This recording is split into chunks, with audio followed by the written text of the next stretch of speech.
Hello Taurus, welcome back to my channel, The Vibes Inside. I am Mariana and I am preparing here now for your reading, Taurus. I have a lot coming in, so I actually wanted to try to do shorter readings, which in itself is, well, you know me. But I do want to make it shorter, just that I'm not sure I can, because I have actually a lot of information coming in. I have touched upon some of this already. Okay, so I get Taurus, whom I'm reading for, and I'm not quite sure exactly how this is playing out. But whom I'm reading for is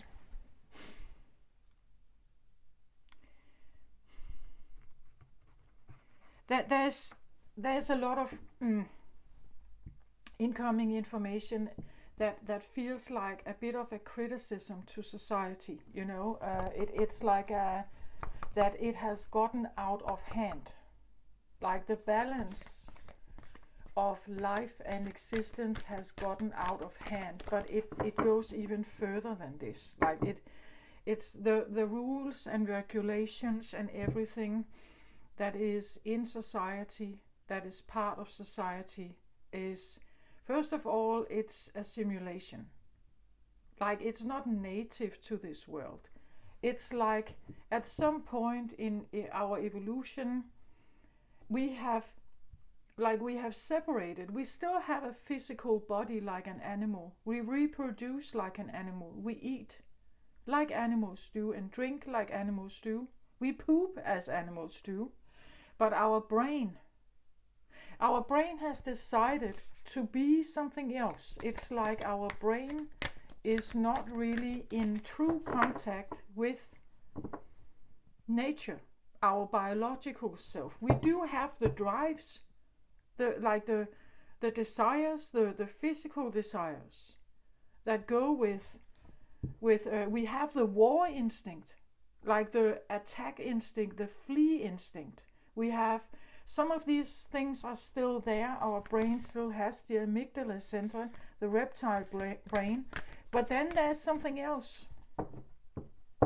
And with this extra part of our brain, we have created a society.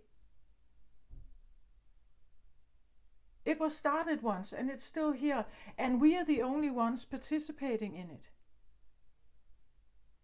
Like, we are the only ones who may first have created it, and then it has evolved and evolved and evolved and evolved and evolved.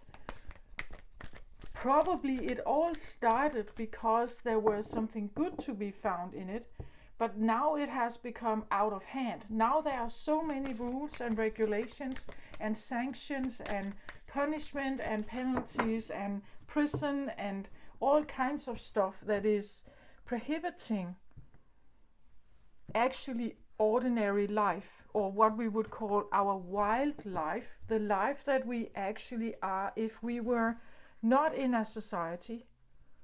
Like, if we lived like the Aboriginals, we wouldn't care about tax systems or political views about this or that. We would read the sky. We would eat what would be available for us. We would care about the people close to us. We wouldn't think about a hurricane on the other side of the world. Like, we have so much information going on that it's killing our brain. Like, we are overwhelmed by this. We feel the tragedy for people that are experiencing something around the world, somewhere entirely different. We have no clue about it. If there was no internet, if there was no phones, if there were no news, if there was no television, we wouldn't know. So it means that our bodies carry a lot of anxiety and worries and fears, and because we are constantly bombarded with information, and our body is not designed for this. it still operates in the way it did, or like animals do. Like an animal scans the environment all the time to figure out if there is something dangerous. But think about it for a moment. If it was constantly loaded with information from all around the world, the problem is that the body doesn't know how to decipher this. Whether it happens around the world or just in front of you, the body actually reacts the same way to it. Like if you think it, if you feed your body with this information, it believes you. Like it trusts that what you're telling it is correct. But it's not correct. It's happening on the other side of the globe. It's not near you. It still has a response to it. Think about all the demands in society, the things that we are the pressure that is on us all the time. To be in a certain way, to act in a certain way, to get up and do our work every day. It is extremely masculine. Our body that has originally a totally different temperament. It lives according to cycles, life cycles. It lives according to day and night. It lives according, and all this we override this with our brain because society tells us to. So I get this criticism on society like that. There's so much that we are constantly bombarded with, and there's so much that we are, when we have children, we push our children into this system as we were pushed into it, and our parents were pushed into it. Like it, or maybe not push, but we introduce them to this as we were introduced to it, like our parents were introduced to it and others before them were introduced to it. It's like there is not really a choice. There's only this. Or you become this outsider. If you choose not to participate in this, you become this outsider and then you're on your own. Like there's nothing here to help you, right? You're on your own.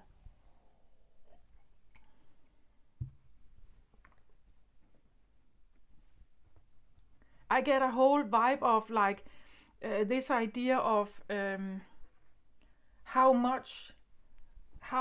competitive the environment is, how much it regulates our lives and the way we think. Like even like, and if we do something that is just a bit out of the norm, then we are sinners. Now we are wrongdoers. We are rebels. We do something that is wrong, you know. But actually it's possibly perhaps just our withheld inner feelings or desires or sensations to be what we are also. It's like there's a part of us that we are denying, and it becomes, the only way it shows itself is in the shadow. This is where we have this entire dark web where things are going on. We have pornography, we have all this stuff that it has almost become legal, or it has almost become normal to a certain extent, but there's still a strong emphasis on wrong on it, right? That it's wrong in some way. But I believe that pornography and all kinds of paraphilia is just our body. Like it's, our body is reacting to oppression. And when it has been oppressed for so long, it becomes rigid. And that is what we see in pornography. It's what we see in the shadow. It's what we see in the things that we can't say out loud, but we think them. You know, it's we have a whole side of us that is denied, a whole side that is wild and untamed, and that doesn't want to be logical and rational and you know, a good doer all the time. Sometimes we do have this other side, but because it is oppressed, and there is so little space on earth where you can actually act some of this out, or you can get it out of your body, like these tensions. There's powerlessness, the feeling of being trapped or something. It's like society has become too big. Like it rules and governs everything in our life. Now we even have this big brother tendency, right? That there's cameras everywhere, and the Tesla cars has cameras filming 24/7, 360. It's inbuilt in some of the devices we have. It's inbuilt in our life, even if we don't know it, so that the police can get evidence from it, so that there's this surveillance kind of going on, like this, a big brother, a voice that governs everything, that wants to keep everything in order, even though it is not in order, because we can see it. We can see it with the crime levels. We can see it with like all the new children that come in, the rainbow children, or the children that have diagnosis, ADHD, autism, like they don't fit, and you can't just yell at them and make them follow suit. They are saying no to this, right? They are like rebels. They are saying no to being treated like that. There are these seeds in society that tells us that there's something wrong, that it's too much. There's too much surveillance. There's too much regulation and discipline. There's too much rational and logical. There's a lack of compassion and understanding. There's a lack of freedom. There's a lack of creativity. There's a lack of being wild, even. Whatever that means, because I think that if reins are loosened, it will not be that bad. Like we simply have to have an outlet in some way. The more restraint you put on something, the more rigid it becomes. And eventually it becomes so, first maybe it gets scared and it does what you're telling them. Eventually it doesn't care. Eventually it becomes so numb and so disregarding that it doesn't matter. Even if I have to die in the process, I don't care, right? I don't care. And this is what I feel like, and I've talked about it a little bit in the previous round of readings. This is what the feminine, like the body in us, the emotions in us, all the repressed stuff, we've tried to show up with a nice face, you know. We try to do the right things. We try to keep society going with all the rules in it. We comply with it. We follow it.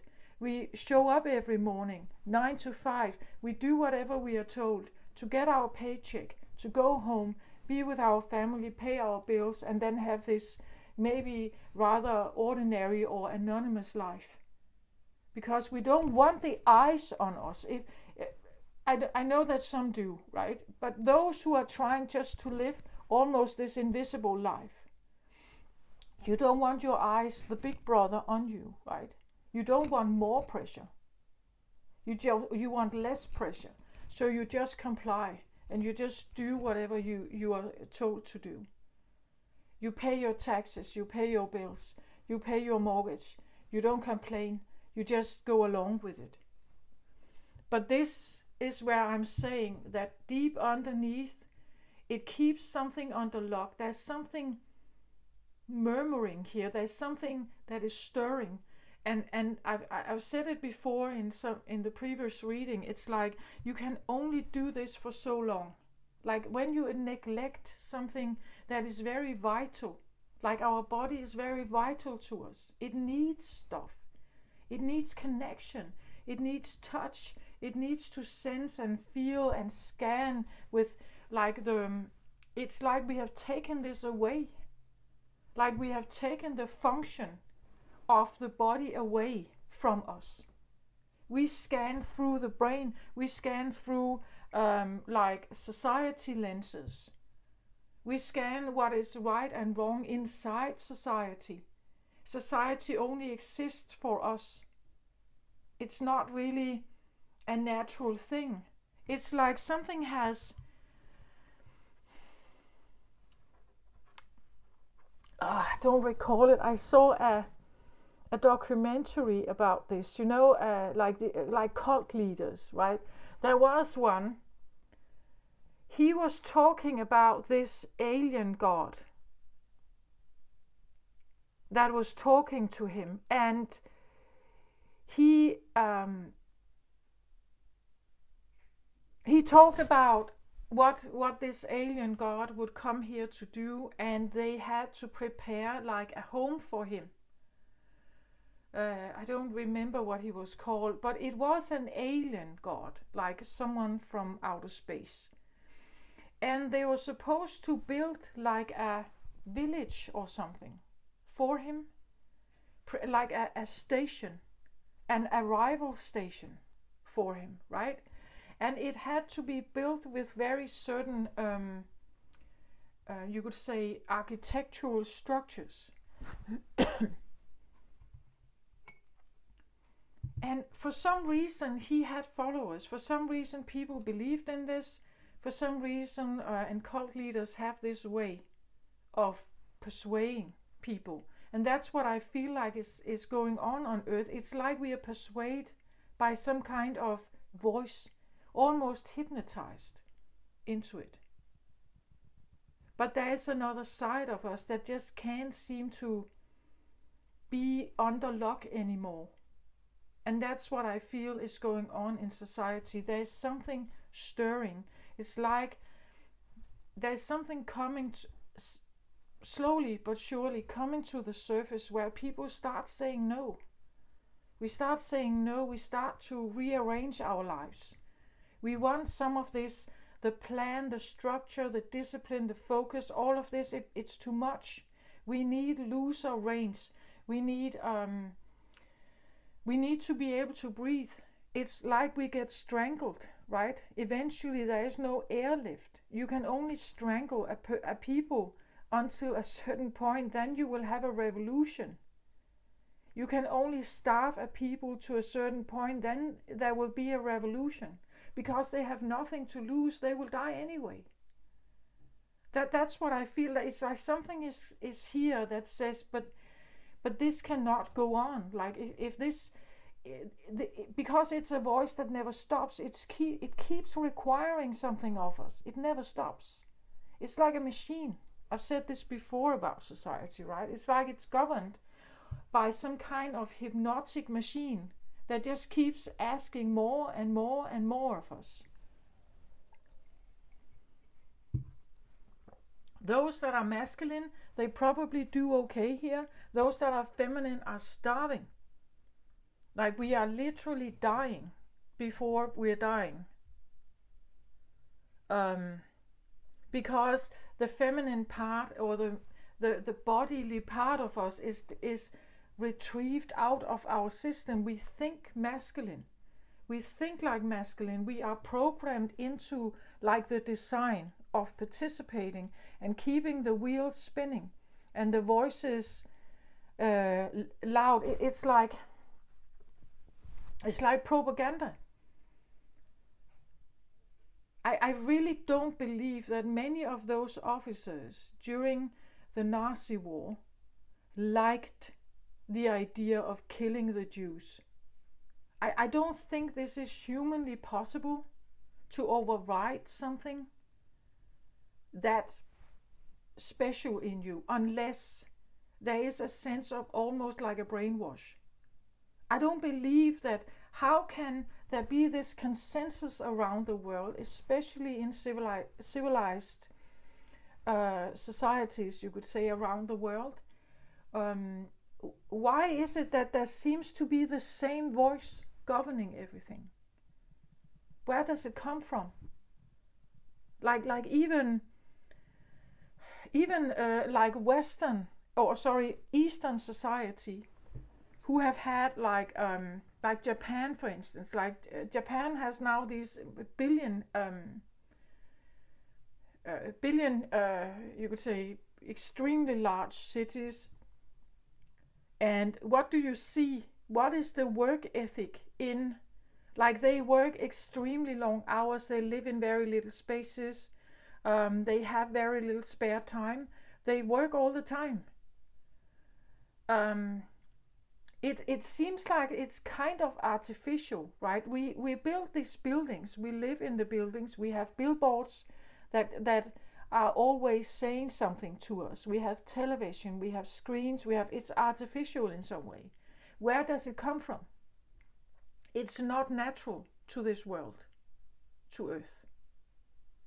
But we have somehow become part of it. We have been, like invited into this with our parents, alongside with our parents, grandparents and everything, because we don't know anything else.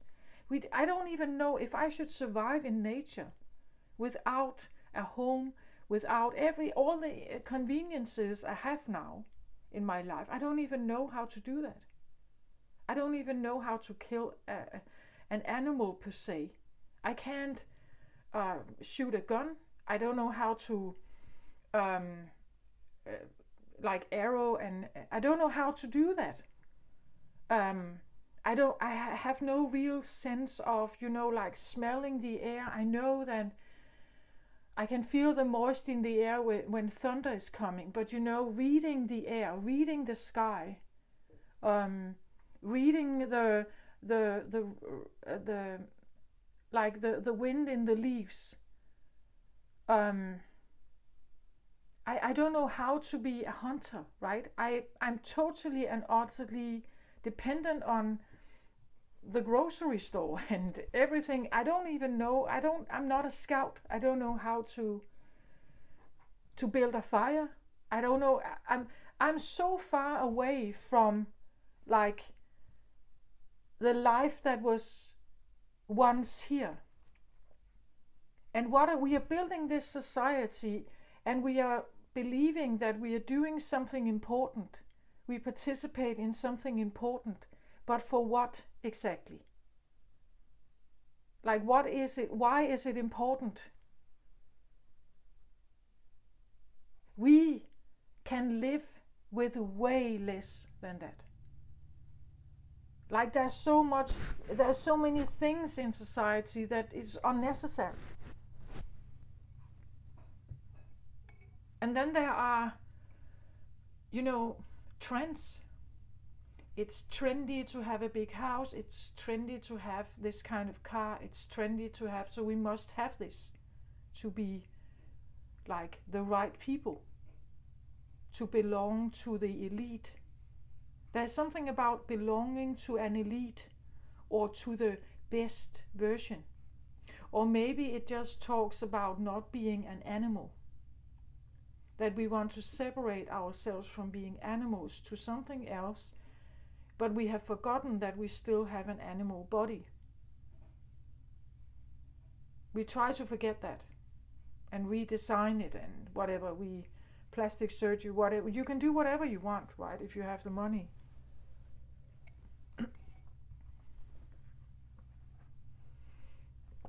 Like fashion trends, perfume and all this stuff, it's in the natural world, it's utterly it's artificial. It's an artificial world with artificial values that have nothing to do with what we actually come from. So when did this happen? And how did it somehow hypnotize us to think that this is a better life? Because many people are actually struggling in this life. Many people cannot fulfill those dreams that they have. Many people are like, they burn out because our bodies are not designed to work in that way. Our bodies are not designed to never rest, never just breathe and be. Right? our mind is so occupied with things that don't really matter. Or, well, it matters in this simulation, this society simulation, which proclaims that it's extremely important and we have to be part of that. Because it provides a lot of stuff for us. Yeah, it does. But again, we have to weigh it, right? We have to weigh, is all of this really what I want? Do I need all of that? Or do I actually need peace also? Do I need quiet? Do I need time for myself? Do I need to relax? Do I need a world that doesn't judge me all the time? And when I get to the point where I can't work anymore, when I get to the point where I'm not strong anymore, well then you really get the feeling of being this second grade citizen, right? You live on a pension now. You're maybe in a retirement home, or maybe you can't even move much because your body is totally worn out. If you get sick along the way, there is not much help, right? We have to be machines that can keep going like that. And I have this feeling, it's like we are programmed by some kind of voice that wants us to build something and keep building, making it bigger and bigger and bigger. For what exactly? For a certain elite to be in charge and always stay in charge. And then there are the rest, where we somehow in between are trying to figure out where we belong. And some will have a hard time here. So I get something like that.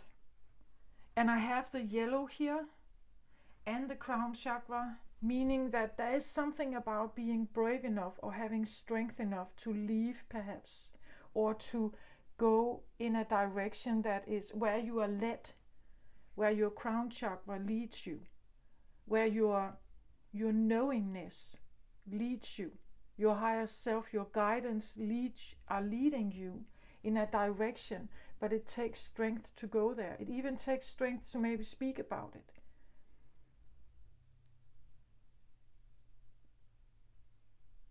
Right? It takes strength to recognize it. That when you look around you, you can look at like the rules. Don't step on the grass. Why not? Yeah, but it's because it's a park and it's supposed to look great and perfect. Picture perfect. So you can't step on the grass. Of course I can step on the grass. But it's against the rules. There are signs here telling you not to step on the grass. But it's earth. It's earth. Why can't I step on the grass? Why can't I pluck the apples? Yeah, but it's your neighbor's tree. Says who exactly? It's earth. It's an apple tree. And if they don't pluck the apples anyway, why can't I do it? There's something here about, there are so many rules that are, and if you don't comply with them, and those rules are man-made, they are made by humans, but only humans participate in this. Like the deers in the forest don't pay taxes. They don't pay rent living in the forest. They eat whatever is available around them in the forest. They're not asking if they can step and take this little nut. They don't need permission to take it. Do you get my point? It's like we have made so many rules. It's a big one.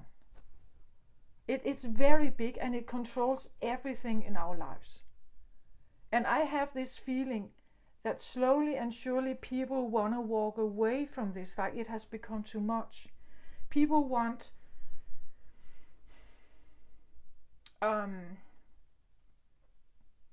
villages that can sustain themselves, small local communities where they can sustain themselves. They grow their own plants, they have their own cattle, they get their own milk, they make their own cheese, they have their own chickens and hens, and they pick their own eggs, and then they live from whatever they have here.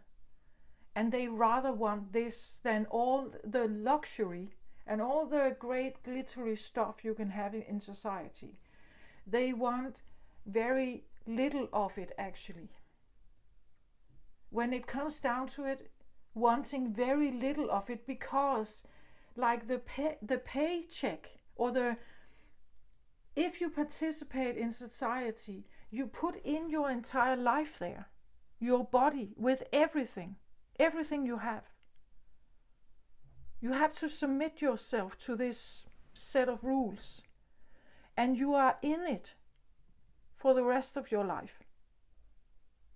It dictates your life, it dictates your children's life, and you can either be in it, or if you want to retrieve from it, it's like it takes guts to retrieve from it. It takes guts to go in a different direction, even speaking out loud about this. Because society has a way of putting the best foot forward. It's like it tells you all the benefit of this, but it doesn't tell you the debt that you're paying, that you are invited to pay. That it's like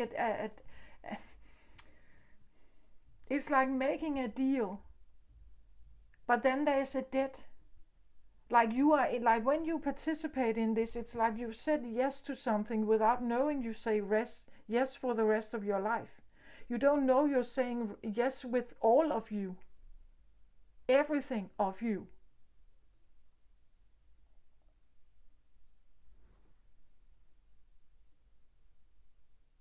And it's busy. It keeps saying something. It's very loud. It keeps us occupied, so that we don't think other thoughts. You have to get away from it for a while to actually notice it. You have to be outside it for a while to notice it.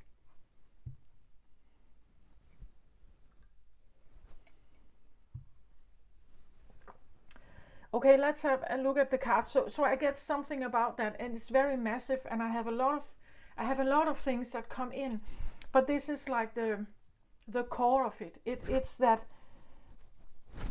and you are Taurus, right? And Taurus is considered the Hierophant in tarot. The Hierophant is actually a preacher, a teacher within society.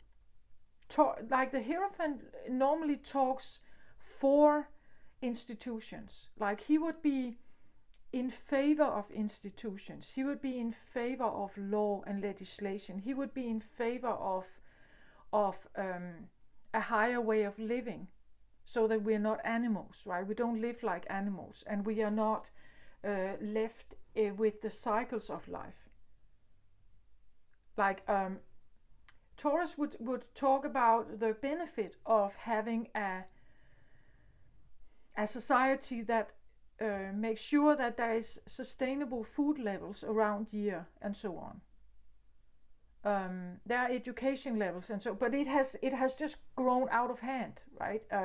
But Taurus would say or the Hierophant would talk for marriage, like in favor of marriage, in favor of institution, in favor of the institution of the church or Bible, in favor of you could say, institutions in society that regulate something, so that we are not left with, as I said, the cycles of life, winter and everything. That we are not that we are more sustained, you could say, in that way. But the price for this the price for this sustainability is a big one. If you don't know, right? It's like, at least you should have the right to choose to live outside the grid. You could come back perhaps, but you could live outside the grid to try it. I think there should be a choice. That's probably what I feel like. There's something here about, it's like we are not even shown a choice.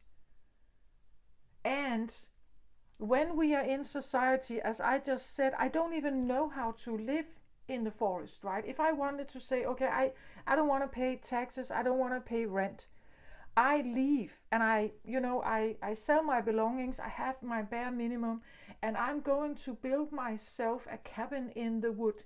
I can't even do that here. It's illegal. Someone will come and tear it down. If I wanted to, like hunt my own rabbits or my own hares in the forest or a deer, I'm not even allowed to. Like it's not possible. It will be figured out. Someone will find it out, report me, and I will be forced back into the system. That's how it works here in my country. There is really no secondary life in that way. You can't have this. Well, there are small communities that try in the legal way to have their small villages where, like, with sustainability, meaning that they grow stuff, they have small herds of cattle and so on. They have their own hens, they get their own eggs and milk and so on. So they can, and it's all organic and all this stuff. There are villages like that, but they still had to buy the land for it. They still had it's still a society in society, you could say. It's a group in society that just wants to have this kind of life. But there are still rules here. They still had to pay for the land, which again is totally like, if you look from an animal perspective, this makes no sense. Like, land cannot be owned. It just is. Earth just is. It's for all of us. But that's not how we are raised. We are raised that this is mine and this is our neighbor's. It's private. You can't just go in there and take their stuff and so on. Like that. But from this natural perspective, it makes no sense that there are borders and we have different countries and like there is a lining and fences and all kinds. It doesn't make sense. Like, Earth is for all of us. Like it's not limited to, but because we have been raised to believe this, because we have been raised to be part of this, these are the rules. That's how it works. As I said, here in Denmark, you can't just go and live in the forest, put up a tent there,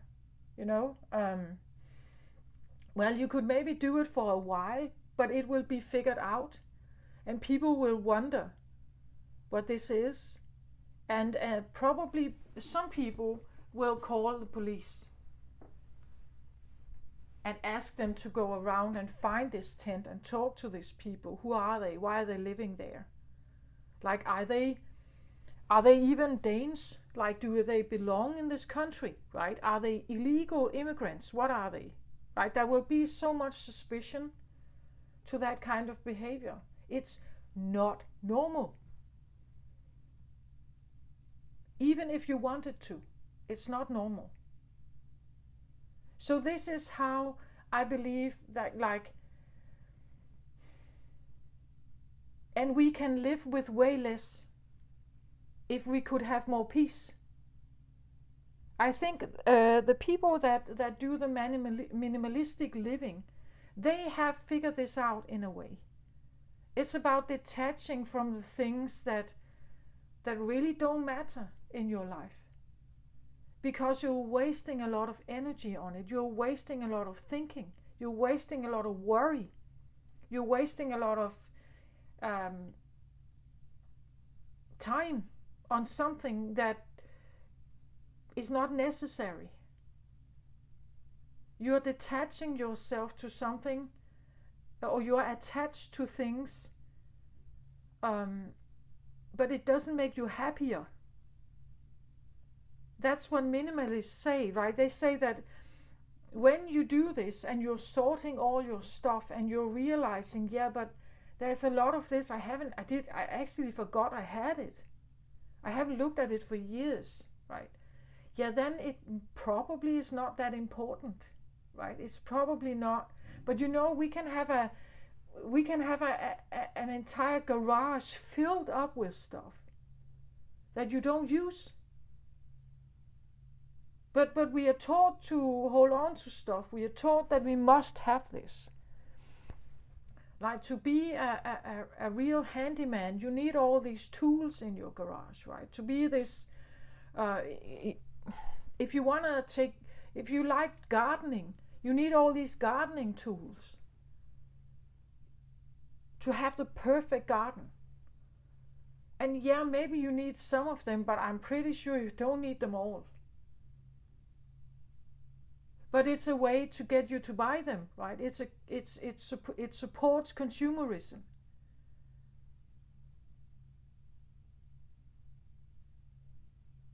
So I'm just saying, and of course you can do whatever you want, but I'm reading for Taurus. Taurus being the Hierophant in tarot, I get something, but what I actually also get is, think about it for a moment. Think about many of the decisions you've made throughout your life without second guessing them at all. How many rules you have obeyed, how many things you followed, the school system, everything, career choices, all requirements from work life. Think about it, how you just followed along. You knew you had to, right? You knew you had to. And then think about all the things you've bought, all the things because they were so necessary, right? We need to have this fancy home. We need to have brand new furniture and sofas and television, and it has to be this big. And we need a BMW in the driveway. You know, we need all this stuff. It's very important that we have this stuff. But is it really that important? Or is it just because society tells us to? That fashion dictates it? Is it just because we want to belong? Is it because we want to be accepted deep down? We want to be attractive to others. We want to be attractive job-wise. We need the right career. We need the right education. We want to make ourselves attractive to a certain kind of lifestyle, a certain kind of job, a certain kind of partner. So we're doing all this stuff to build a version of ourselves that can be chosen. We're doing all this stuff to survive, of course, to have a certain kind of life, to offer our children a certain kind of life, but in many regards also so that we can be chosen, that we are worthy and we can be chosen for a certain kind of lifestyle. But then again, does it make you happy? Like, is it really what you want? I just have this feeling that there's this uprising in us coming that is second guessing this, that is trying to say, but there are things here in society that are, I never use them. I never go there. It's not really mine. Like, it's not for me. You know, going to Going to the hospital in many countries, it's great that there is a hospital, but many people, like, they need to pay for the treatment. It's an offer, right? You have an offer, it's optional. You can come to this hospital, we will treat you, but you have to pay for it, right? There's always a debt. There's always something to be paid. Like, I'm offering you something, but pay me, right? Pay me. Pay me. There's always something to be paid. And if you can't pay, you will have a debt. Right? Mortgage in your bank. If you can't pay, you will have mortgage, you will have loans, you will have a debt. And that debt will be collected at some point. So I'm just saying, right? I get something like that here for Taurus, because you are also like the voice that can be in favor of society. And I'm not saying society is bad. I don't say that everybody should live in like caves from now on. That's not what I'm saying. I'm saying it's about a balance. It's about finding out where the balance is for you and having the guts to do it, to leave something behind, to say no to something, or to choose. Again, is your Netflix subscription really important in your life? If it is, well, then choose it, right? But are there other things in your life that, well, I actually have a subscription for this, but actually I'm not really that into, let's say, I have a subscription in this gym, but actually I hate the gym. Maybe you should stop then, and then go for a walk or a run instead, right? In nature perhaps. You know, just take a look at your life and then think about it. What am I involved in that I actually care about? Am I involved in things, even people or family dynamics or so-called friends around you? Are they frenemies, or are they enemies, or are they friends? True friends. Am I involved in some kind of society work because I have to live up to some kind of image of the good mom, the best mom, or the best dad or something? Do I really care about this stuff? Is it really, like, is there really something in it for you? Like, really for you? So that's what I get. There's a lot of this. I have a lot incoming. It has been, I'm recording this in the afternoon, but it has been all day just coming in for me, this stuff, right? Something about take a look at your life and really decipher, where does society give me balance, or something that is beneficial to me, something that really matters to me, and then where doesn't it? Like, where am I involved in something that actually just drains my energy? It's not, it's false. It's even a mask. I wear a mask when I'm doing this. It's not really who I am. And then having the guts to step out of it, even though people don't get it, they don't understand, they want to hoover you back, they want to get you back and invest.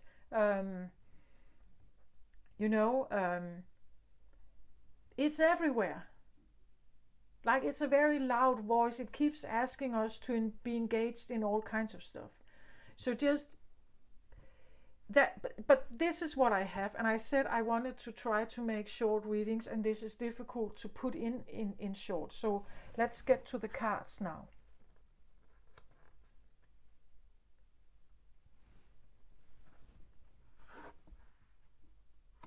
Oh, I have reversals here. Interesting.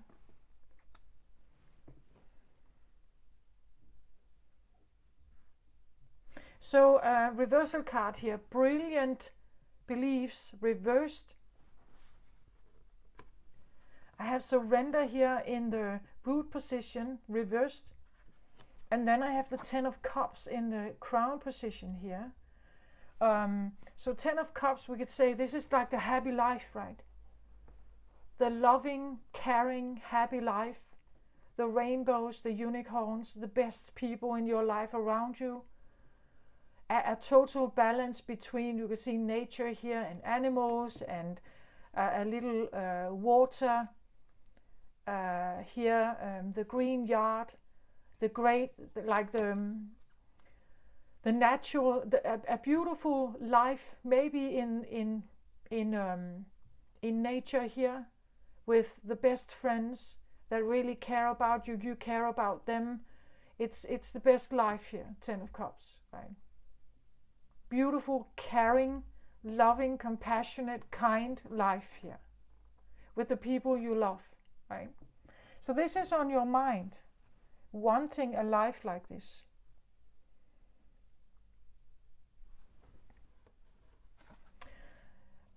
Brilliant beliefs here, luminous life force and personal power.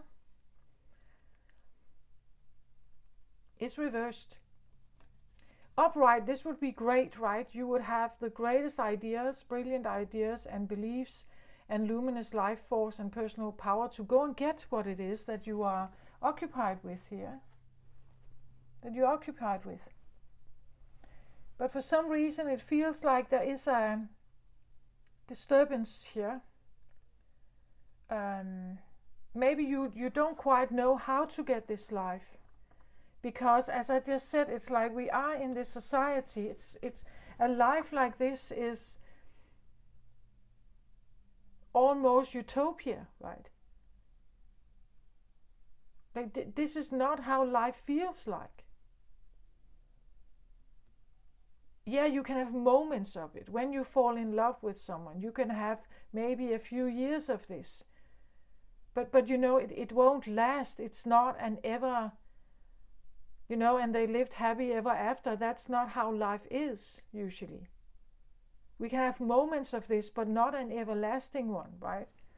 And that could be this idea, but how do I create this life? How is this even possible in this, like in this, like in the world I live in? How is that possible to get, like, to do this, to have this kind of life? There could be this feeling of being a bit not knowing, simply not knowing how to get the life that you are thinking about here, wanting it. I feel like looking for it, being on the outlook for something kind and compassionate and understanding, something that is cups-like, something that is emotional.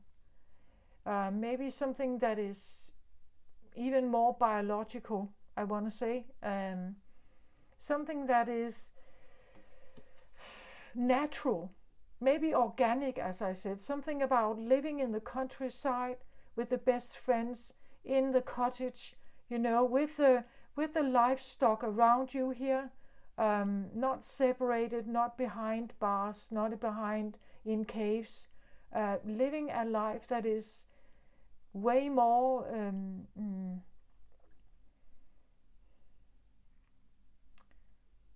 a kinder life. I feel like with the rainbow here, it's a kinder life, maybe a more peaceful life, a life in the countryside.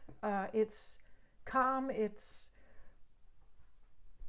You're surrounded by people that actually care, people that are invested in you and you're invested in them. It's a natural thing to be that. It's a natural thing to be invested in each other. It's a natural thing to live there alongside your ducks and squirrels and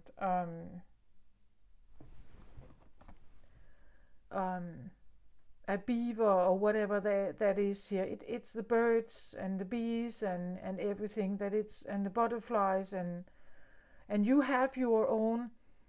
They sit here with baskets with I would say flowers or like things that they have grown, right? That are from their garden. So there's perhaps this wish to have this life where you get away from the city life, right? Where you get away from this like the noise of the city. You want to get out where things feels more calm, perhaps more peaceful, more harmonious, where there is a mutuality. There's something that is like invested. We are both invested in each other. Everything is like a more harmonious feeling or a more harmonious experience in some way.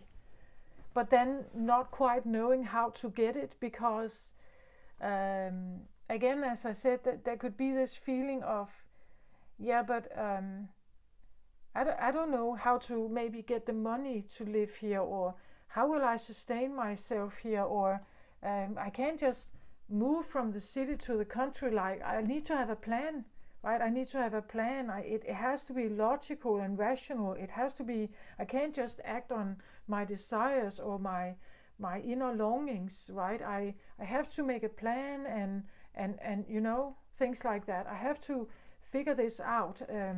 And maybe for now you don't know exactly how to do that, right? You're not quite sure how to. Maybe you don't even feel like you have the life force, like feeling drained, not knowing exactly how to have the life force. But then you also in the root position have the surrender here. Surrender is a kind of card. Well, and it's reversed. This can tell me something about how you grew up, that you can't give up. You have to fight. You have to participate. We can't be weak, right? We can't be weak here. We can't show weakness. We have to keep fighting. We have to keep up an appearance, perhaps. Even though this is maybe your dream, you are not there. I think you are in something else. But you're seeing it, I think, like you feel an urge, a longing perhaps to do something else. But then there's the luminous life force, like the yellow here. It seems like it's not quite there. You can't seem to figure out your way out of this. And then again, but you don't want to give up on it either, right? You don't want to look weak to society and your family and those around you, but then again, you can also not give up on this dream, right? There is something about trying to figure out how to get to this. This can also be a specific person here that you have in mind, right? And you don't know exactly how to get in touch with them. You don't know how to, or you feel like you don't have anything to offer here, that your life force is low, your personal power or your confidence is low. You don't know how to like even approach this person, but you also don't want to give up, right?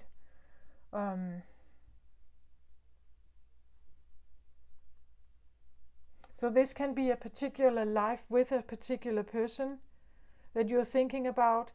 It could be a sense of freedom, or as I said, it's like back to the roots, living in nature. Everything is more harmonious. It's not that perfect all the time. We don't have to be perfect all the time.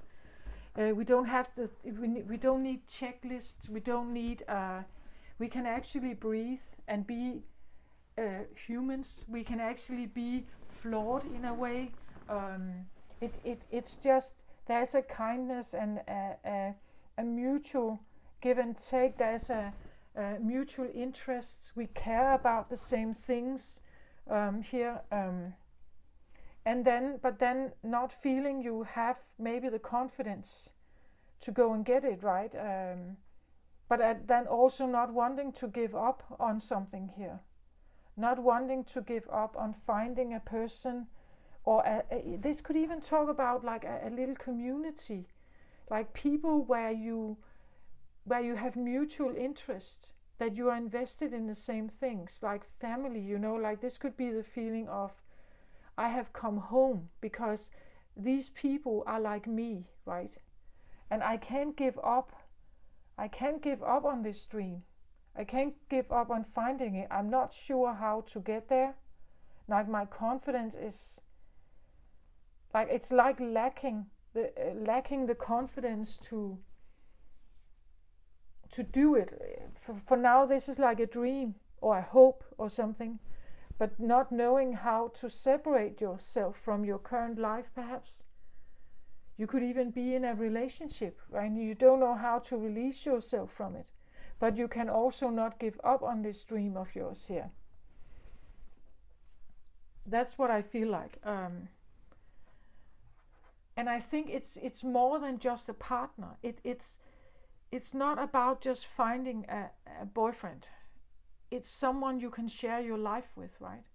It's someone who will stay, someone who is there forever, someone who truly cares, someone who is truly invested, and you are too, right? Someone who loves the same things as you. I've said before that the difference between the cups here and the fire is that you can have an attraction for someone, but you can't necessarily live with them forever because it will be a fight, right?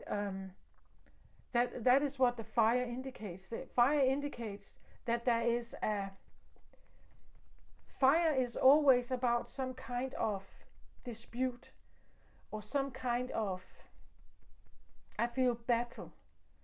Fire is about power. It's a power thing. And maybe you don't agree with that. I'm pretty sure there are lovely sexual encounters out there that are beautiful and caring and loving. But that's because they have this first. Like they have this first. This is where you are with someone who is truly like you, who likes the things you like, who likes living in the countryside with the dogs around them, and the bees and the flowers and everything. They like everything like that. They like sitting at the porch with you and peeling peas or whatever you're doing. They want to join you with this kind of life. They are, and this is this is the friend zone. The friend zone is like this. Friend zone is usually something who they will have your back. They care about you. They like you. They are often a bit like you. Like deep down you share some of the same values. Deep down you are, you could look different, right? But you have some of the same values. You see the world in somewhat same way. They care about you. They truly care about you. And from this place, yeah, I guess you can have a relationship. And in that relationship, you could have like beautiful romance. You can have beautiful sex also. I think that is driven by care. It's driven by care. It's driven by fun and play, perhaps. It's driven by something lighthearted. But there is another side to sexuality in our society that is very different. It's driven by power. And we see that we see how it plays out in this other shady, more, even the entire porn industry. It has nothing to do with love. Like it has something to do with fire, rigid fire, or fire that is stressed. When we are stressed, frustrated, and so on, the sexual fires can even increase. But it doesn't come from a good place, right? It comes from a stressful place, a frustrated place, a place of powerlessness. That's what drives the fire, and that's what I feel like we need to acknowledge.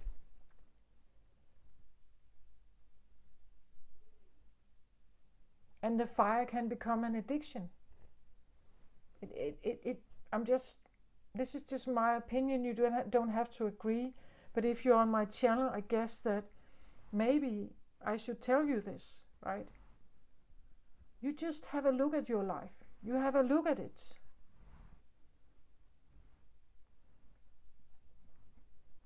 You have a look at those around you. And the pretty faces, the clean masks that they show up with.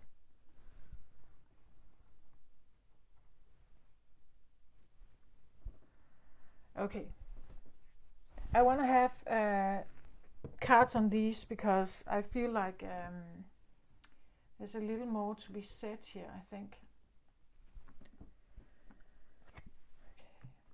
So I get happy family here, right, with the rainbow again here.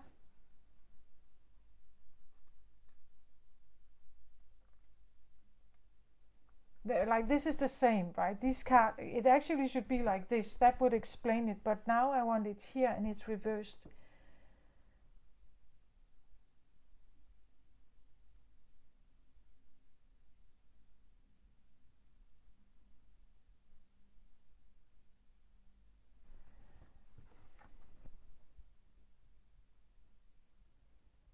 Yeah, I think that the reason why this card comes up as a clarifier is that, yeah, this is what you're looking for, but look at them. None of them are looking this way. None of them are looking at you, you could say. It's like they have their back turned to you and they walk away from you. They walk towards this rainbow here. But you are not included in this. Like you are not part of this feeling. Like you stand over here, right? You're standing over here and looking at them. And they have kind of turned their back to you. That could be what this looks like. It's like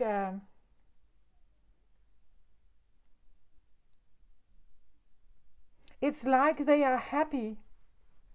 It's like they're happy without you, or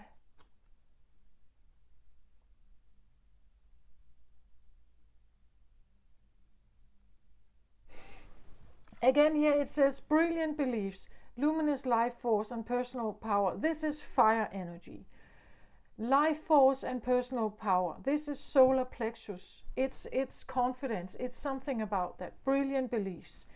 But it's reversed, so it's like, it seems almost like whoever this is, like they don't care about, like they don't care about power. They don't care about, it's almost like the power aspect, the luminous life force, these brilliant beliefs or thoughts that you have, like they don't care about it. That someone is walking away. You may have all these brilliant ideas, but nobody's listening here. Nobody's listening to them. They wanna go to the beach and sing a song and be free. They don't want to be put, they want to sing under the rainbow here. This is the same thing, right? These are the same here. They are concentrating on their own, they want to have leisure time, holiday. They want to be, like the happy family here is when you are just free, when there are no plans, when you can just go to the beach and there's no clock here. Nothing is deciding things for you. There are no plans. Sometimes the best experiences are without plan, right? Sometimes the best experiences are when you're just together and there are no plans. There are no... And maybe that's what this is about, right? That you can't plan it. You can't force it. That you have to let go of the forcing, right? You have to let go of like the brilliant planning here, or the brilliant beliefs, all your life force here, all the power you may have, that you have to like release it. Maybe even releasing, like the need to have a certain outcome. That the happiness here, like one of the ways to get it is to release a plan or logic or reason. Why are they doing this? Why do they walk here at the beach? It's not because there is a logical, rational goal with it. It's because they can. But it's because it allows them to sense the sand and the air around them and the water, right? They can feel the sun on their skin. They can smell the ocean. They can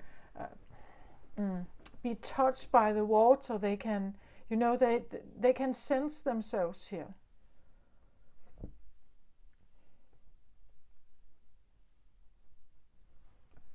And it's not something you can plan, right? Some of the best vacations or some of the best, sometimes even just, they are casual. There is a sense of also the way they are dressed here. There is a sense of casualness to it. Something casual. Sometimes the best parties start out casual. Some of the best fun starts out casual. You can't really plan it that much.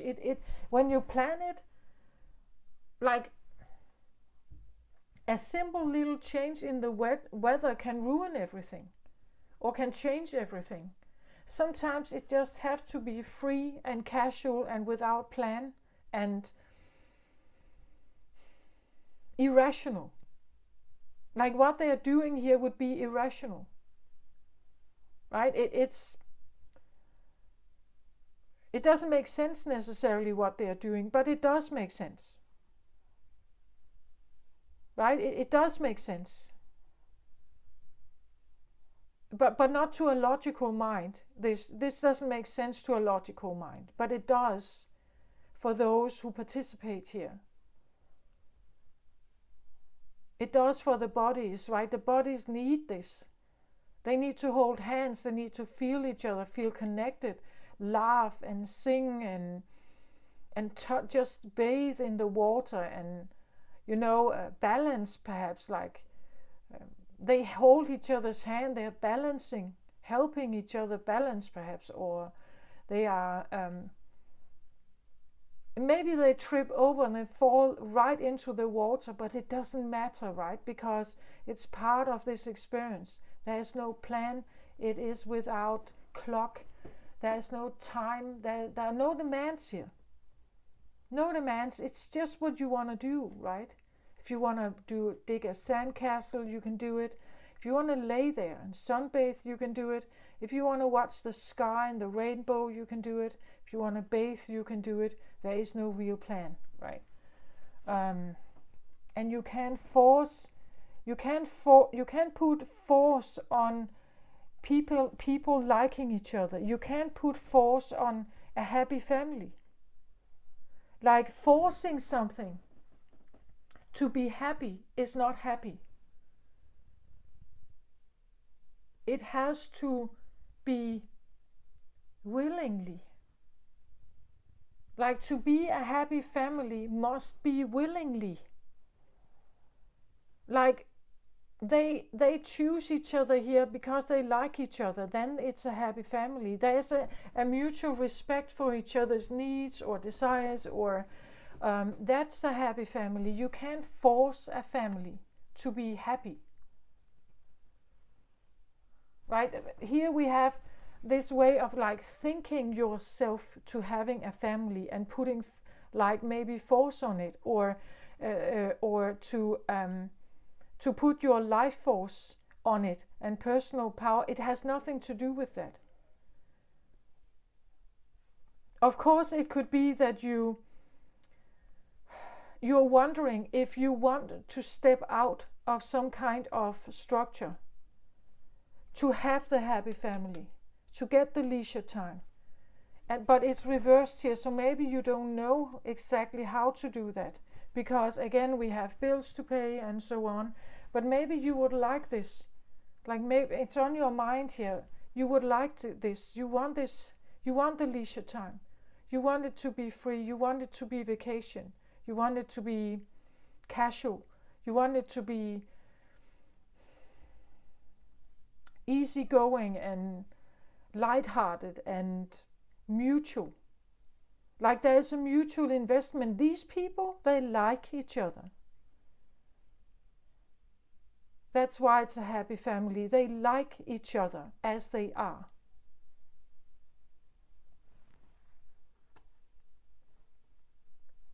And we can't really force people to like us. Well, we can't really force people to be happy. Like either they are happy or they are not happy.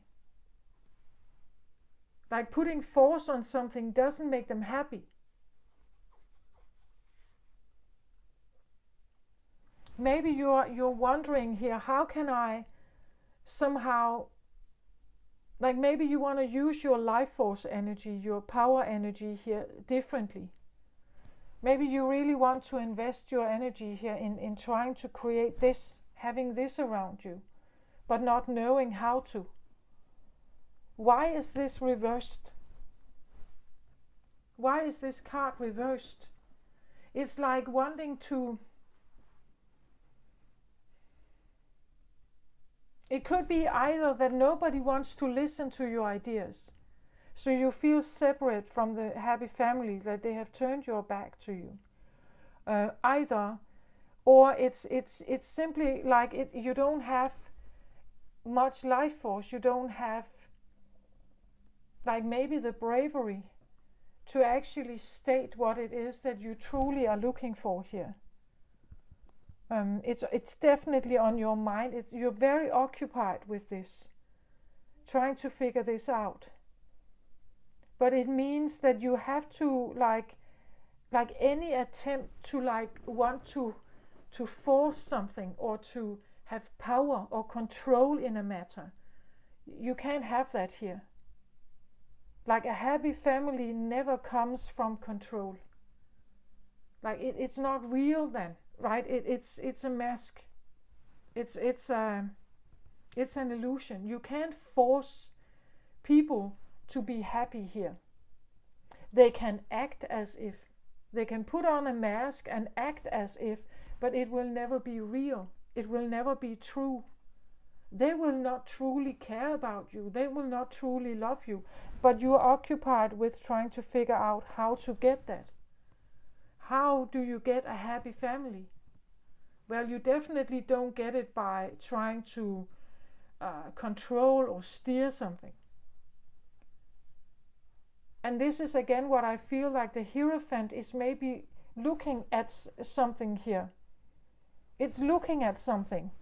And then it's trying to see that all the structures that it has built in its life, all the plans it's made, all the things it has invested in, it didn't give you the happy family. It didn't give you the sense of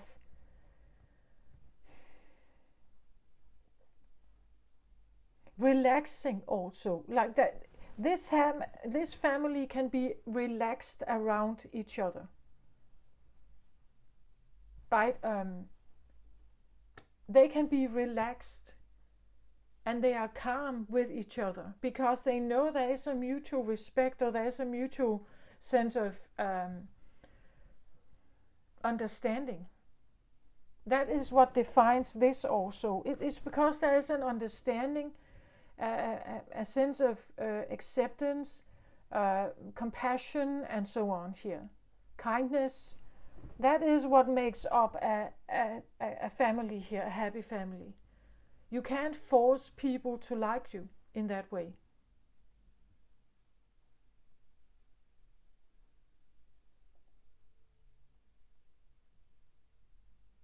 Because only people that want a real relationship offer cups.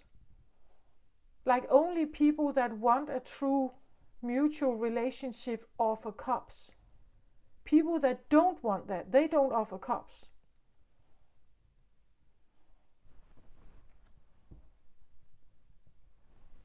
As I said, they offer something else, but it's not cups. It has nothing to do with their love and their respect or their devotion and their loyalty and everything. That can be a mask. Why is this reversed? I want to know that. Interesting. So I get luminous warrior here, and it says luminous life force energy. But it's reversed here. It's almost like you're seeing something here for the first time, perhaps. As a luminous warrior here, you see something. A warrior is, again, a fighter, right?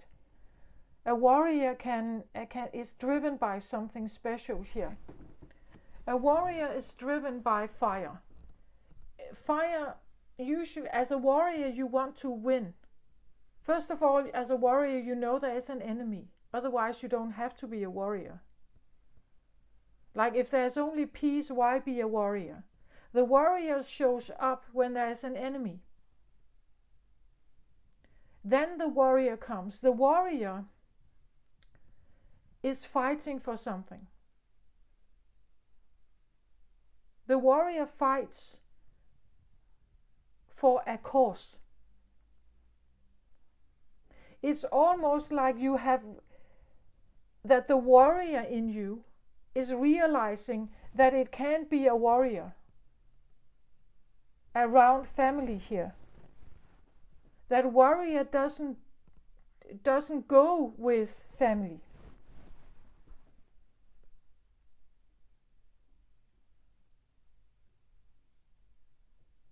You can have a warrior that wants to protect its family, that acts as a protector. Then you are a warrior that wants to keep the bad stuff away from your family. That could also be what you are realizing here, that you want to shift your focus, that all your energy should not be put out to work perhaps, but you want to use your energy to actually protect those around you here. That is more important, that is more real to you, it matters more to you. Right? So there's something about your beliefs here, your life force, your power that is, I get almost, it's like it's reversing its like your focus, like reversing your focus on something that really matters to you. Here, by becoming, you are a luminous warrior, but you know you have used it on something special. And now it's like you have shifted your awareness here to something else. And when you shift your awareness, you're realizing, first of all, I can control it. I can control family, like I could control, for instance, a job situation. I can put the same kind of amount of fire here into happy family feeling. Like this requires something else. It doesn't require fire. Perhaps as a protector, but not with each other. It's not a competition. A happy family doesn't exist with competition. If you have competition inside your home with your children, then you are in a fight with each other about who is right and who is wrong. The happy family comes when there is an acceptance, when there is cups here. And maybe you're flipping, like you're literally flipping this around, how you're seeing that I can't force my children, for instance, to be in a certain way. I can't force them to, like I can yell at them, I can discipline them, I can do all kinds of stuff. I can, ground them, I can do all kinds of stuff, but I don't get the family. I don't get the happy family that I'm looking for. There's nothing kind in this behavior. And it could be the feeling that you're realizing that. And it's like it flips everything around.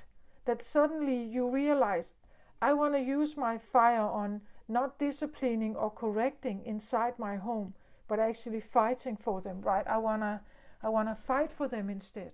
I want to fight to keep them protected.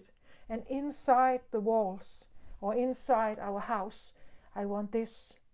I want a more relaxed tone. Let's be free. Let's just be who we are. Let's actually like each other. Let's accept each other. Let's care for each other. Really get to know each other. And live side by side exactly as we are. With all our quirks, with all our maybe flaws or whatever. In my home, I want there to be love and peace here. In my home, it must be there must be kindness here and understanding and cooperation. That there must be a peaceful coexistence with acceptance and love and care. These are my children, right? Of course I love them. Of course I want to give them the best feeling that they are loved and cared for, right? Of course I want that. But it has taken a shift perhaps in your awareness. And maybe you're realizing this, and it takes guts to do that, to become the luminous warrior of your family, instead of using your energy on the work you did and paying the bills and so on. Now you actually come out as the warrior that protects your family and says, no, there's nothing wrong with my family. I love my children exactly as they are. I care for them. And you're not just saying it, you actually do. You accept their quirks. You accept them when they are rigid. You accept them when they are bad. You accept them, you love them anyway. And when children, they know that, when they know that their parents have their back, that they love them anyway, this is where you can raise a happy family, right? This is where you get children that they can speak their mind, and they know they will not be criticized, judged, punished, and so on. You know? And you can speak your mind too, because your children learn that it's okay to have different views. They become accepting too, because you've already told them. You've said to them, okay, you have a different opinion than me. That's quite all right. You can have whatever opinion you want. But you know, I have also mine. So we may learn to agree to disagree, right? But that's all right. Right? I still love you. Like you're not wrong or something because you don't have the same mind as me, or you don't think the same way as me. That it creates way stronger bonds, right? And that is what you're looking for. You're looking for this. You're hoping that that the children that you have, or the people around you, I'm not saying that, because this can be people around you. It shows family, happy family. Where do you find a happy family? Well, you find it where people have a mutual acceptance. You can speak your mind, they can speak theirs. And there is this understanding, okay, we may not quite agree on everything, but it's casual. We don't get into a fight over it. And that is worth fighting for, right? That is what I want to use my energy on. I want to use my energy on having this environment where it's safe to be you. It's safe to speak your mind. It's safe to say what you want. It's safe to be... Maybe you disagree. And maybe you are young. And maybe there are things you don't know. But it's all right. You know, it's all right. Because we're not judging each other necessarily, right? We can share our views. But I share my views not to force you to have the same. I share them with you as a kind of just knowledge, right? But I'm not persuading you to do the same. And I will not punish you or not talk to you or ground you or punish you because you don't think the same. I allow you to be exactly who you are, right? And that is worth fighting for, I think. But it's like it shifts your awareness, right? And that's also why you can't surrender, right? it's worth fighting for. I feel like it's worth fighting for the happy family, right?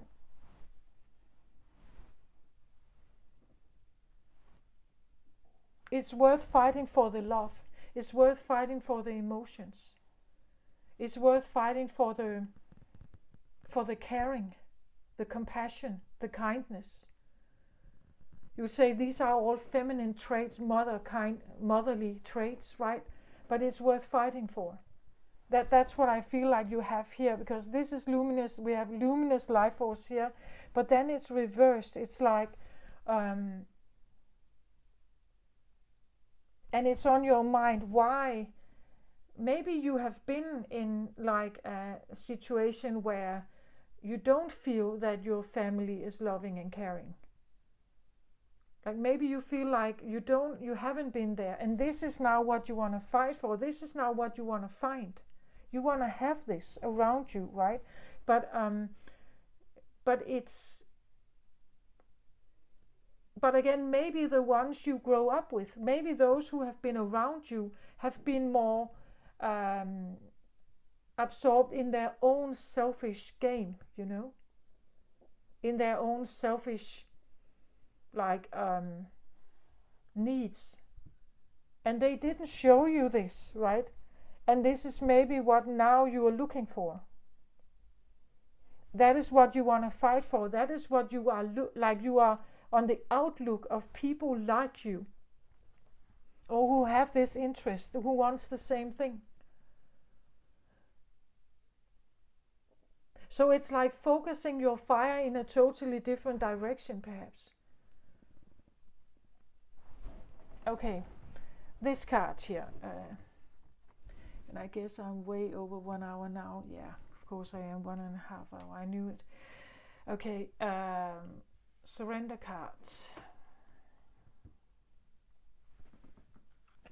6 of Michael. Yeah, 6 of Michael tells us a story of wanting to get to calmer waters.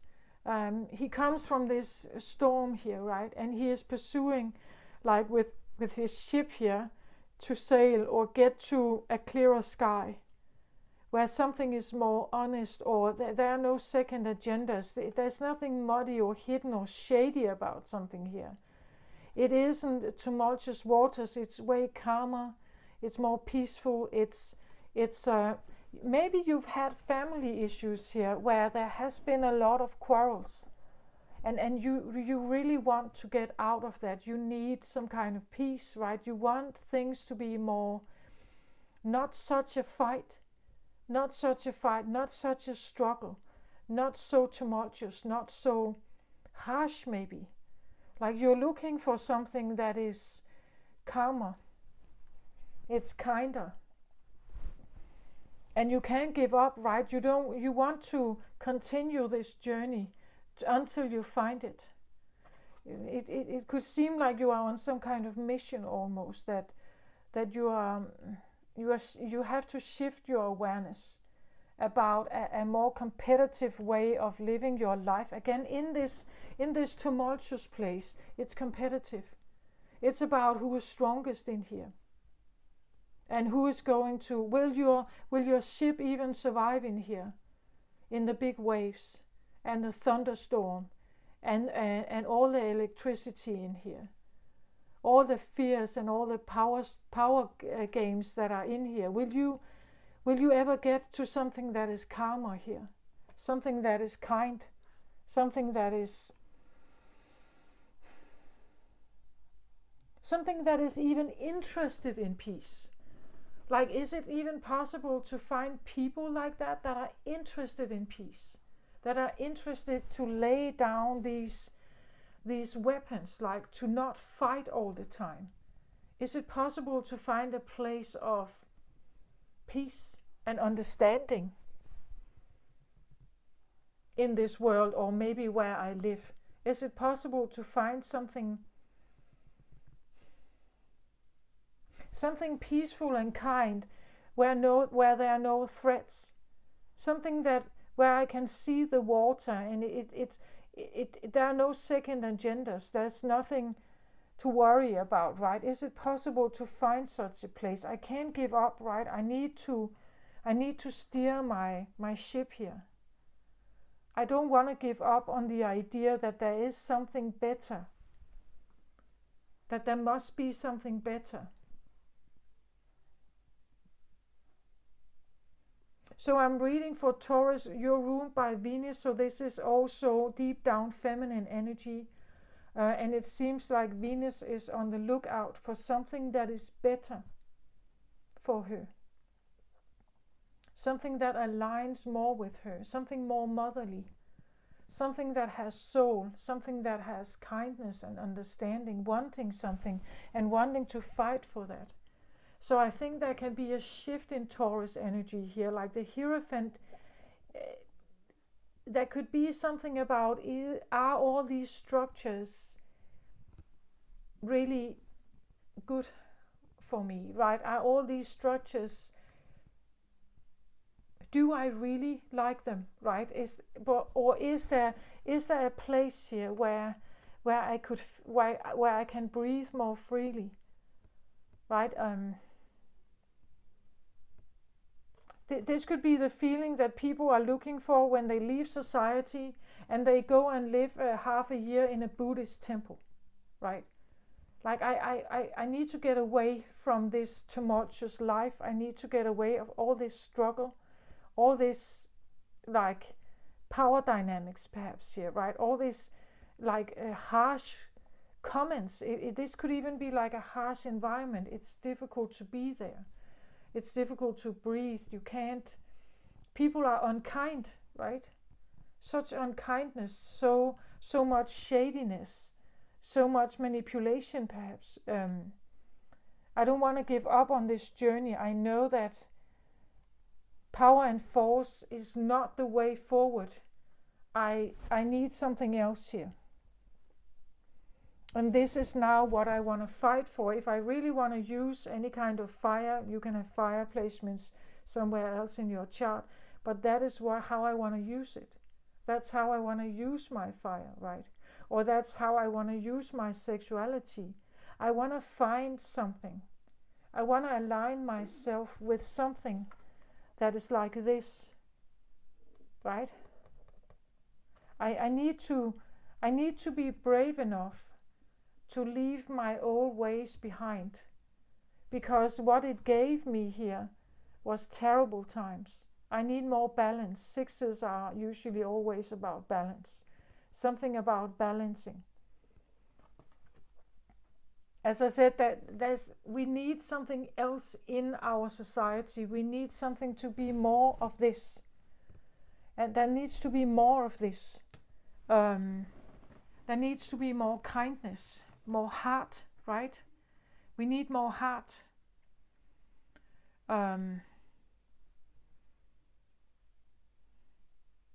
But it's not that way. It's not that way.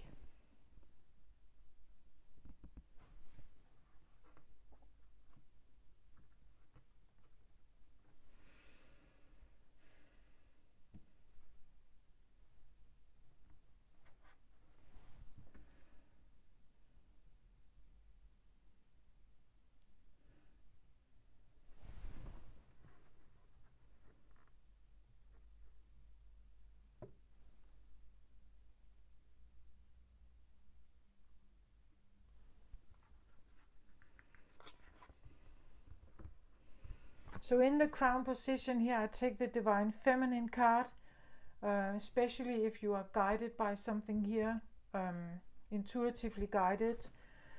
So I get Catherine Labour. It says here, the patroness of miraculous healing. I'm ready to heal. I'm worthy of the miracles meant for me. So again, something about, I feel like almost like a 180 turn in your, you could say here, like a 180 turn in your, like a shift in your focus, that something has become very important to you here. And there's a focus that you want to heal this. And you can't force it, you know that, but at the same time, this is now what you want to fight for, that it's extremely important for you to know that everything within your family is okay and safe and casual. I feel like calm, and there's a sense of, and there could be something that needs to be healed, perhaps.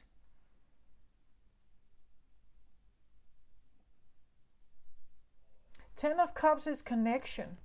This is where you have found the mutuality. This is where you shake hands. There's a peace, a sense of like, shaking hands. Okay.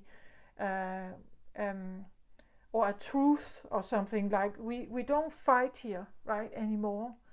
We have some kind, there could be some sense of, here there could be a feeling that people have found each other again. You have found, maybe they have been separated here, but here with the Ten of Cups you have found each other again. There is a peace here. There is maybe even forgiveness. There is a mutual true love and care here, and understanding and acceptance and kindness. And this is voluntary. It's not something forced. It's not something you have been programmed to be. It's not a mask. This is real, right? And there could be something that needs to be healed. I'm ready to heal, it says here. I'm worthy of the miracles meant for me. So someone thinking that it's trusting or believing that there must be more here, right? That there cannot only be this here. There must be something else.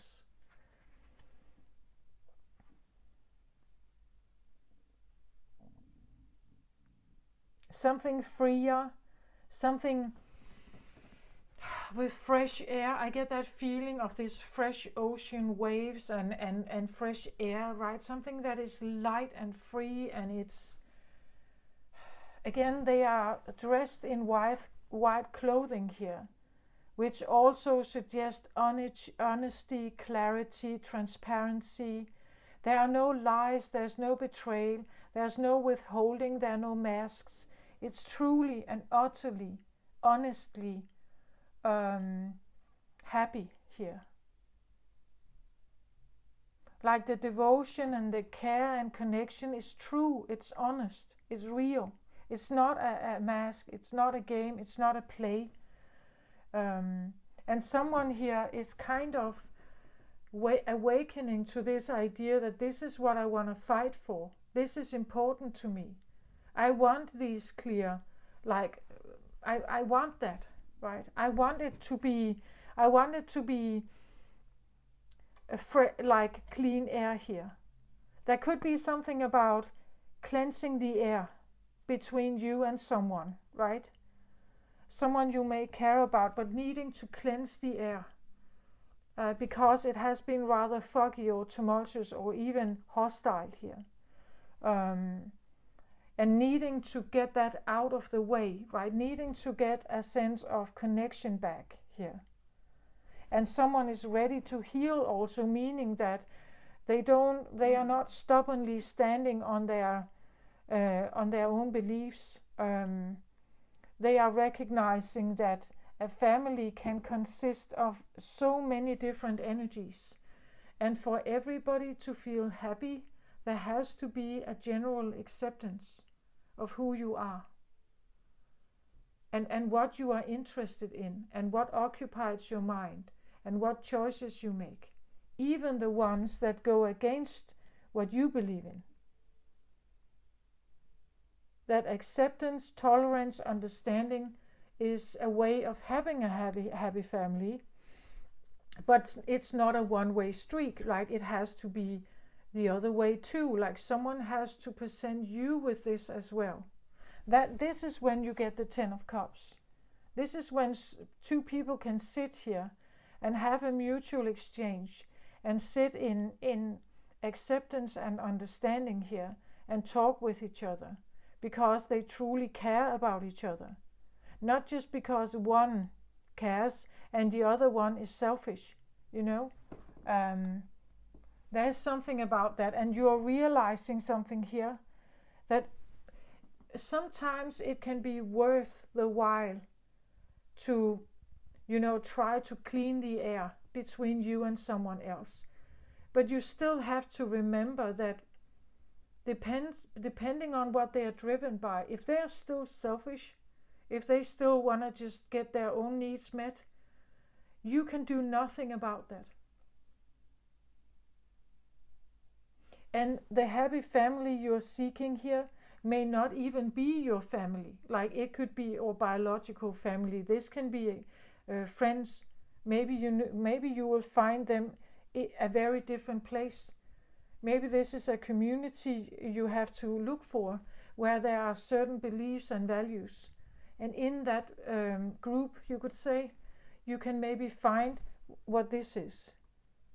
And maybe you can't find it with your real family here, or your biological family. And there is no reason to stay, right? There is no reason to stay or to accept unkindness from someone, right? And I see it here. It's like you want to get out. You are on some kind of mission here to free yourself. You want something like this in your life here.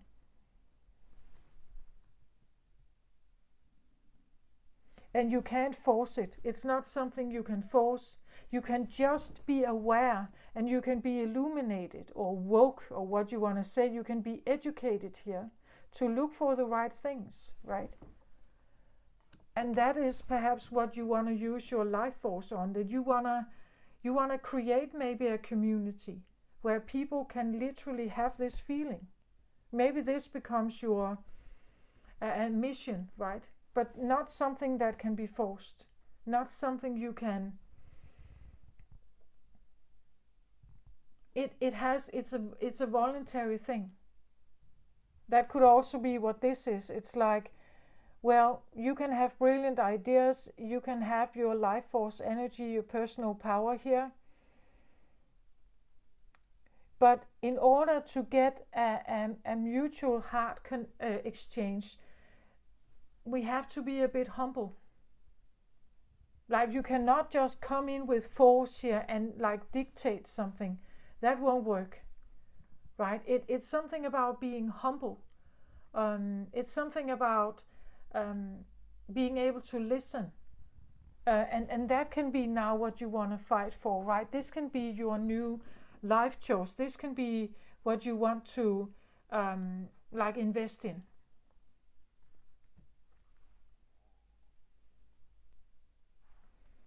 So for the surrender part here, which is reversed, I get Pachamama here as a second clarifier. And this makes sense, right? Pachamama is Gaia, it's mother, it's that kind of energy. It's an energy that is that goes hand in hand with like a caring. It's a caring energy. It's about caring. Caring cannot be forced. Caring is not something you can force upon other people to care about you. Either they do or they don't. Sometimes when people respect you, they like the way you are, then they care. But the caring is not something you can expect all people to just have. Caring is not inbuilt in all. Some have this very much and some have it very little.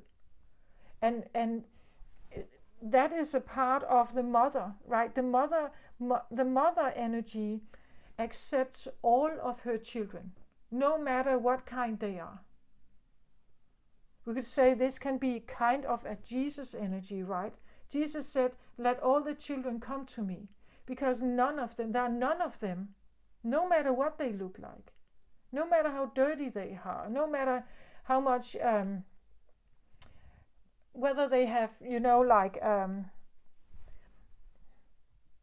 there's nothing that, Pachamama is not about perfectionism. It's not about being perfect and clean and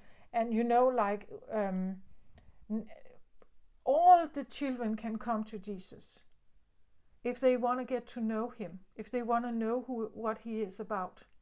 All children can come, right? He will embrace all of them because he's not judging. That's one of the very big things about Jesus, is that he's not judging what they're doing, what they're saying. He's not judging them.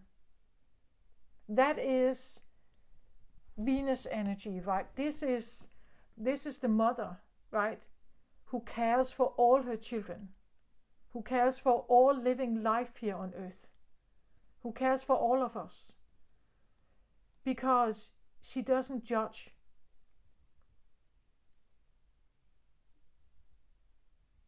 But society is one big judge, like that. You can't do much in society, then you're judged. You can't post much on social media, you will be judged in some way, either good or bad. But you will get some kind of feedback. Society grooms the idea of judging. But this one says it's about tolerance, right? It's about accepting people and the flaws or the wildness in them, or the creativity, and also the rationality, also the logic. It's not to say that one is better than the other, that now we have to abandon all structure here. No, I think it's about finding that balance in between.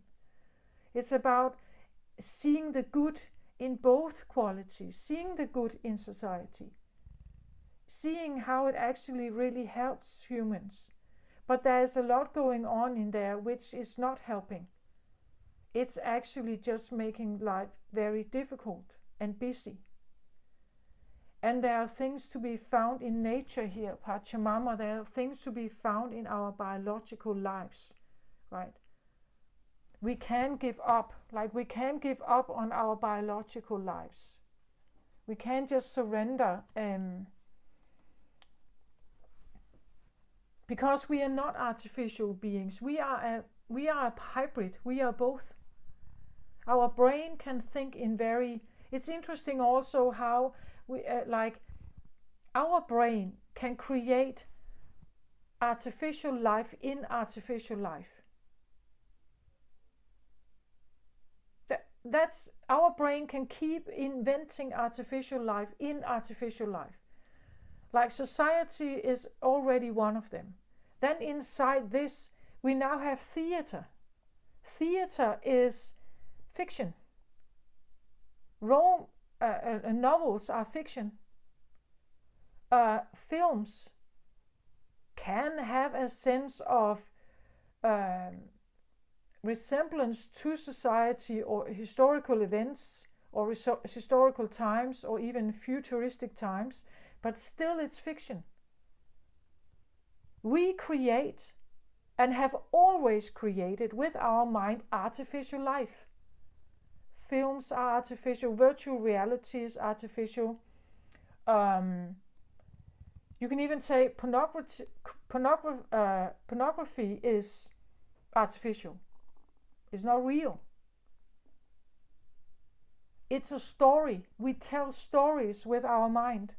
We create films in films. We create layers in films that are artificial or that are a fictional creation. It's all around us. And we like it. We get seduced into it. We like to be seduced into romance novels and films and, we like that. There's a part of our brain that gets stimulated by this, even though it's not real. It's just, we call it fantasy. I call it memories from other lifetimes, different past lifetimes, things like that. Anyway, but the point is that we all want something better in our lives. We all want something kinder, nicer, better. That's also why we have all these escape mechanisms. That's why we have the virtual realities. That's why we have the fiction. That's why we even have our society. Because if we didn't have it, we would actually be facing the natural cycles of life here on Earth, which we don't want. So we create the other one, and we keep creating. And I'm just saying that what I feel here is something like, it's like we have gotten to a point that we may need to stop creating this fictional life. Right? We need to actually accept that there is a part of us that is biological. There is a part of us that when you watch a film, for instance, like your body responses are, they are not questioning whether the film is real or a film or fiction. The body doesn't know. So if you're watching a horror movie with zombies everywhere, and the last humans are trying to survive, and you sit there and you are crunching your pillow, right? Oh, it's dangerous, right? Your body response is exactly the same as if the lion was standing in front of you in real life. The body can't decipher the difference. You can, because you know it's a film. You know it is invented, right? But your body doesn't know.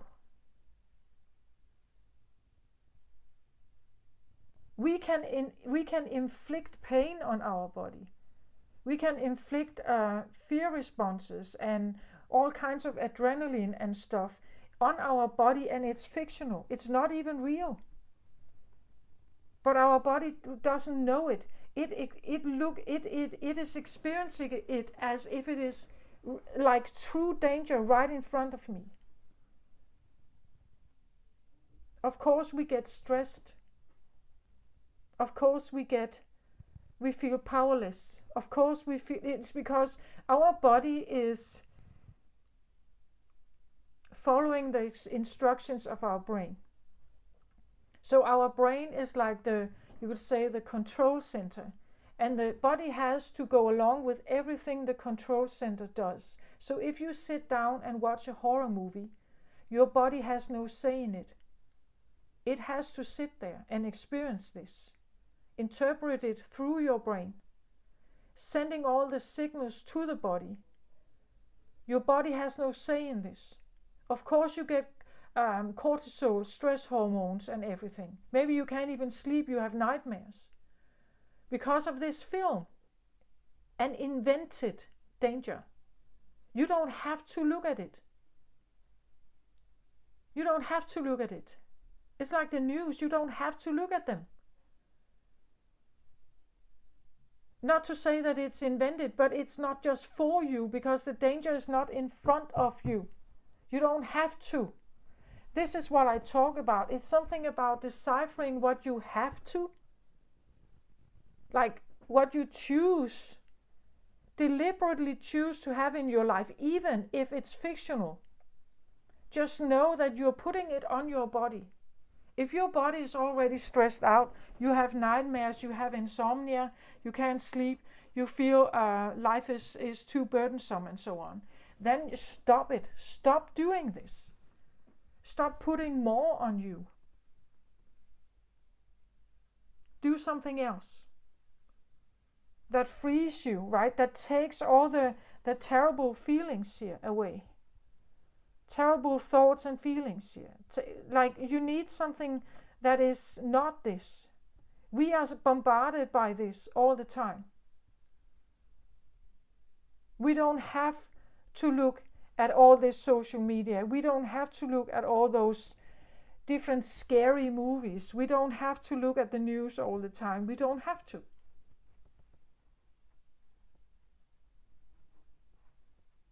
But there's something about here because it's literally your life force. Your life force is in your body, not in your brain. It's in your body. So how do you treat your life force? Have you been mistreating it here? It's reversed. Have you been mistreating your life force? Because you only have that one.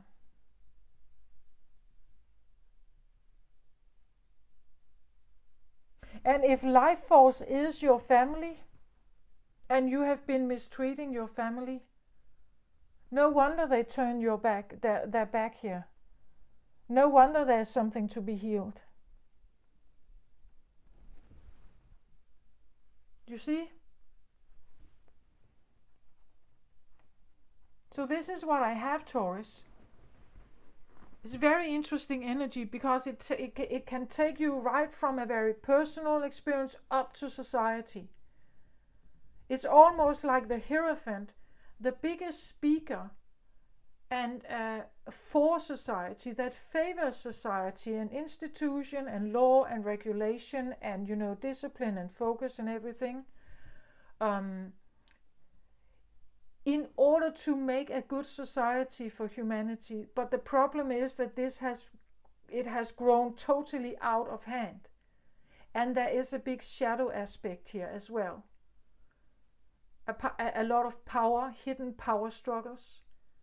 That is very covert in society, and it's a constant bossing sound that we can't seem to escape.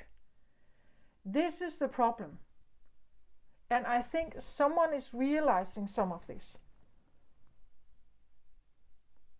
That power is not the way forward, and you can't think yourself out of it. This is a body thing. This is about a feeling that you can breathe, a feeling that you are free, a feeling that, a trusting in your gut feeling, a trusting in what is guiding you here.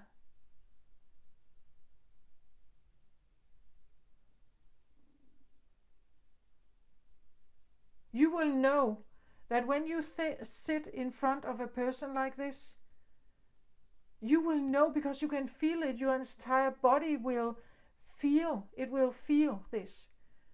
There's just one catch, and this is the narcissistic love bombing. Please read up on this if you don't know about it, because it can feel like this, but it's false, right?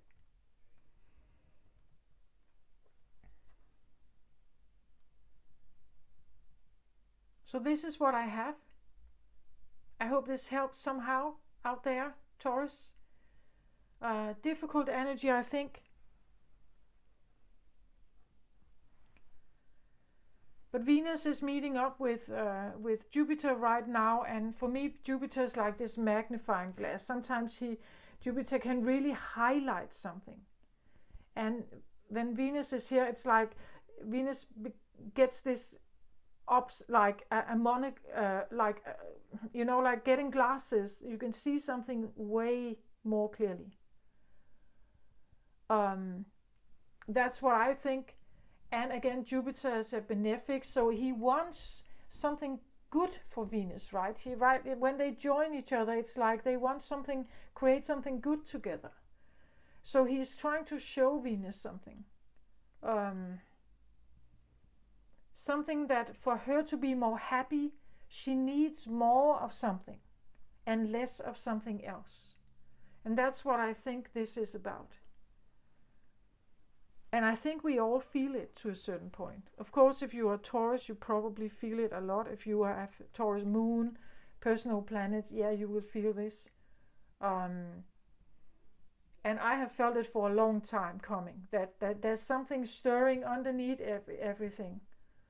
That it's slowly but surely rising up. And I've said it before, my prediction is that feminine energy is leaving, slowly but surely leaving these very restricted and very restricted,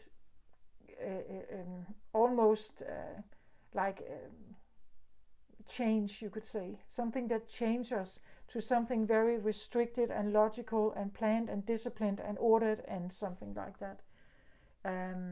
So even though, Taurus, you could be in favor of some of this, yeah, you are in favor of it, but it has grown out of hand. It has become too big. It puts a toll on people now. It was created to help people, but now it has grown out of proportion. Yeah, so this is what I have. I hope this helped somehow, Taurus. Take care of yourself out there, all of you. Love and light to you. Bye bye.